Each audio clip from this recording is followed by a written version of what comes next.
Beebiroota digdamii boqonnaa 12 lakkoofsa 22 abas beekni gaarii. haa ta'u iyyuu malee Tulluun Tiyoon mandara Waaqayyoo isa jiraata Yerusaalem ishee Waaqa irraa cina ergamoota 1000 bira ga'u keessan waldaa angafootaa warra maqaan isaanii Waaqa irratti caafame Waaqayyo abbaa firdii namoota hundumaa lubbuu qajeelotaa warra fiixaan ba'anii bira ga'u keessan Yesus isa gidduu galee Waaqayyoo fi namoota gidduu kakuu haaraa dhaabe. Yesus isa maal ta'e? Gidduu galee maal godhe? Waaqayyoo fi namoota kakuu haaraa dhaabe. Angala'u dhiiga isaatiin isa dhiiga Abeel caalaa wayyuu dubbatu bira ga'uu keessanii jedha. Museen maal godhe? Yesus immoo maal godhe? Museen gidduu galee namoo gidduu galee Yesuusoo meena dhaggeeffadhaa. Eewni abbaa wajjin walitti sin araarsee eewni akkasin akkeettiin teessanii abbaa wajjin araaramtanii golgaa sana tarsaasee ifa sin agarsiise eewudha. Kan isin araarse eewudha. Soo du'aaf jireenya gidduu kan isinii gale eewudha. Du'ee gidduu gale moo ajjeesee gidduu galee? Kanatti kan amantan harka keessan ol qabaa. Yesuus du'ee gidduu sii galeera jedhaa yaane.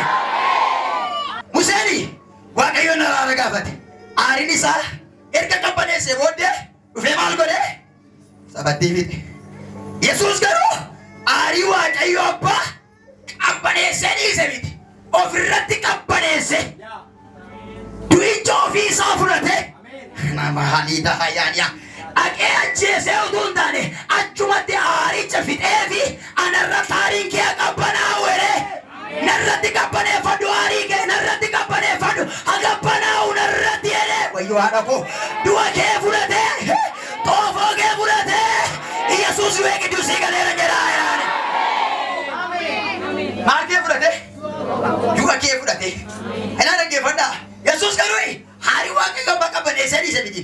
Aaricha ofirratti qabbaneessee na dhaggeeffadhaa. Sababa isa miti ofii du'ee du'icha fudhate.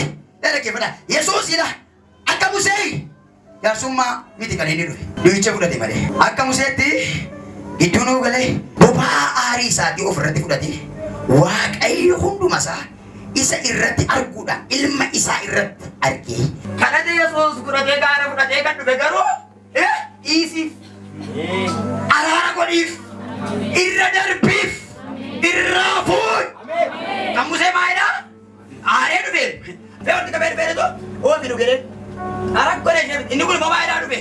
Dhugamoota kanaaf dhiisiif yakka isaanii irraa fuudh. Ajjeesee miti Waaqayyo abbaaf nama gidduu dhaabate araara godhiif balbala araara irratti bani. Ina kunoo aariin keenya irratti raawwatu. Waaw kadhannaa Yesuus fidee dhufe kadhannaa dhiifamaati. Seeganas weessaati ameen jedha. Namni biraatiin kadhannichi jedhaanii mee kadhannaa dhiifamaati jedhaanii. Warra gataman barbaadu dadhabaa lafaa kaasu. Kadhata warra mandara keessaa ba'an kan barbaadu. Kadhata warra ija namaa jalaa dhokatan barbaadu. Kadhata cubbamaa warra namni gate barbaadudha. Kadhata Yesuus waa isinitti hima. Dhiigni Yesuusi waa wayyoo dubbata jedha macaafi. Maalloo waa wayyoo. Waa'ee dhiigaa beeliin beektu midiyoo. Dhiigaa beel maal jedhe lafaa gara Waaqayyootti maal taa'edha? Olii jedhe maal jedhe? Faraj ajjeesi balleessi inni isii jedha dhiigni Yesuusoo dhiisiif araara godhiif irra darbiif dhiigichaan araaramnee asii jedhaa yaane.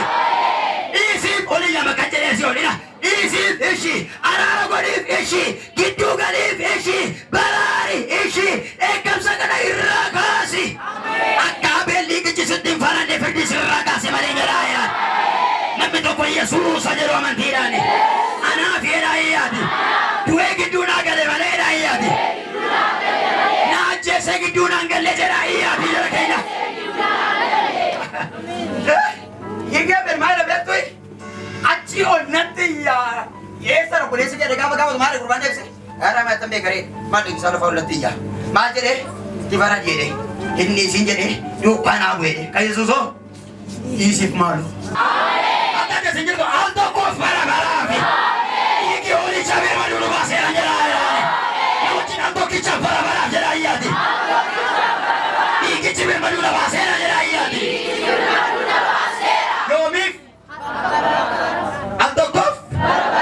jalqaba hamma dhumaatti maal godheera? Yesuus cummaa buqqee tokko dhuge miti Yesuus makaraa keessii dhugeera jira yaani. Museeni obaasee masee tarage dhugaa jedhe dhugaa madhumaa jedhe suba jettan dhugaa oofaa dhumaa jedhe Yesuus uumamaa jedhe fidaanan dhugaa jedhe makaricha fidaa achii nama turra bahadiyaa nama gaariidha xoofocha nan fudhadhaa fidaa jedhe makaricha irraa fudhadhaa fidaa jedhe nan hirmaadhaa irraa fidaa jedhe nama tokko fergaa qaba galgala kana waggaa dheeraa kan sitta daa'iminaa erga kee agaru jedha makara sirraa keera abaarsi sirraa keera yaaduu sirraa keera sodaa sirraa keera jireenyi binyaan erga kee galeera. Museen hammam yoo gidduu gale yoo makaricha dhuguu hin danda'u basuuwe hammam gidduu galuu yoo ta'e danda'e yoo hidhoo baasa malee hin hin ajjeese Museen hammam yoodhuma saba sanaaf gidduu gale yoo dhuguu hin dandeenye fudhachuu hin dandeenye Yesuus garuu maali gidduu galeeraati jedhe na obaasa.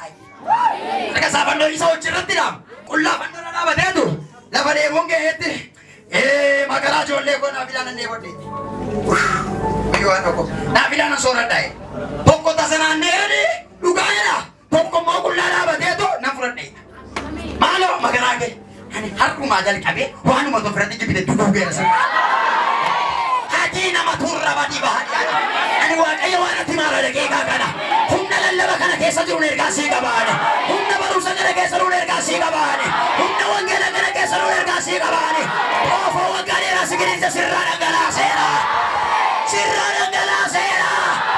namni tokko galaasaa narraa dhangala'eera jedhaa jira keenya isa dhumaaf xumura Museen ajjeesee raawwateetu irra tarkaanfatee sokke Yesuus garuu akkasiin boole maal godhere inni immoo du'a irra tarkaanfatee sokkine reeffa irra tarkaanfatee sokkine Museeni ila warruma du'eef waraanan gaafan Yesuus garuu billaafitti baateetu yaa abbaa ila ajjeesee darbee sokkine min yaa abbaa warra gindillaa cokkootti ol baatee du'anii jiran warra na ajjeesan warra na waraaniif dhiisii waraanameetu dhiifama kadhataaf waraanamee warra isa waraane dhiifama kadhata waraanamee eeboo ofirratti baatee ulee ofirratti baateetu dhiisii fedha yaa abbaa isaan hin beekanii dhiisii fedha isaan hin beekanii dhiisii fedha